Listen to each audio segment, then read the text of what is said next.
Stamp থেকে সরে গিয়ে লেগ সাইডে টেনে বিশাল ছক্কা কিংবা আর্ম বলে ব্যাটারির স্ট্যাম্প উপড়ে ফেলা। গ্লোবাল সুপার লিগে সুপার সাকিব যেন করছেন সবটাই, রেকর্ডের বন্যায় ভাসাচ্ছেন নিজেকে। অপরদিকে আরও একবার হারের মুখ দেখেছে টাইগাররা। বাংলাদেশ যখন হারছিল, সাকিব তখন উড়ছিল।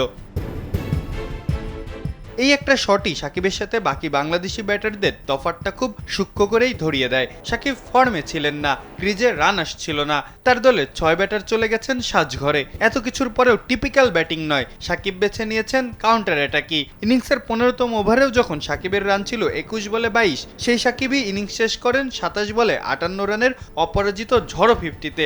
তার কল্যাণে আসা অতিরিক্ত 20-25টা রানই দুই দলের মধ্যে তফাৎ গড়ে দিয়েছে।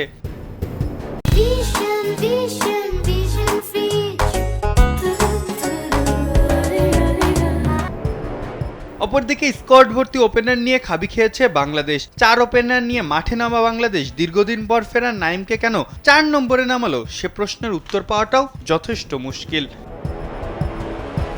আসলে বাংলাদেশ ক্রিকেটে কি চলছে তা বোঝাটাও তো বড্ড দায়। কোন রকম ফর্ম ছাড়াই খেলে যাচ্ছেন লিটন দাস, তাও আবার দলের অধিনায়ক হিসাবে। চাপ বাড়ছে। তাহিদ হৃদয়রা ফুটওয়ার্ককে বুড়ো আঙ্গুল দেখিয়ে জায়গায় দাঁড়িয়ে বারবার এক শট খেলতে গিয়ে হচ্ছেন আউট। হাতে উইকেট থাকার পরও মিরাজ নাইমরা কিভাবে ব্যাট করছেন সেটাও বোঝা বড্ড কষ্টকর। টি-20 দলের সহ অধিনায়ক মেহেদীকে বসিয়ে মিরাজকে কেন খেলানো হলো তাও খুব একটা বোধগম্য নয়। বোলিংয়েও নেই শ্রী, অধিনায়কের নেই কোনো বিকল্প প্ল্যান। হযবরল অবস্থার একদম চূড়ান্ত যাকে বলা চলে। তবে এত নেই নয়ের মাঝেও কিন্তু ছিল কিছু। ইমন শামীমরা প্রমাণ করেছেন চেষ্টা করলে রান তোলা সম্ভব। দরকার শুধু একটু অ্যাটাকিং মাইন্ডসেটের আর বুদ্ধিদীপ্ত ব্যাটিংয়ের। তারা গ্যাপ খুঁজেছে, বলের মেরিট বুঝে খেলেছে, ঠিক যেমনটা খেলেছেন সাকিব আল হাসান। শুধু ব্যাটিং নয়, বোলিংয়েও দাপট দেখিয়েছেন সাবেক এই বিশ্বসেরা অলরাউন্ডার। চিরচেনা সেই এলবিডব্লিউর ফাঁদে ফেলে আবেদনের দৃশ্য চোখ জুড়িয়েছে অনেকের। মাত্র 13 রানে 4 উইকেট নিয়ে আরও একটা মাইল ফলকের সামনে সাকিব। স্বীকৃত টি-20তে 500 উইকেট থেকে মাত্র 3 উইকেট দূরে তিনি। আর মাত্র 5টা মেইডেন ওভার করলে বনে যাবেন টি-20 ক্রিকেটের সবচেয়ে বেশি মেইডেন ওভার করা বলারও।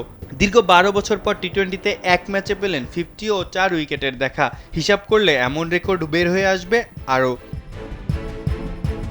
ব্যাটিংয়ে ধার নেই, চোখে সমস্যা, বোলিং অ্যাকশন প্রশ্নবিদ্ধ। এত কিছুর পরেও 38 বছরের সাকিবের ধারে কাছেও নেই কোনো টাইগার ক্রিকেটার। দূর থেকে এমন ঈর্ষণীয় পারফরমেন্স করে কি কেবল লোভই বাড়াচ্ছেন সাকিব? মাহফুজ আহমেদ, কালবেলা।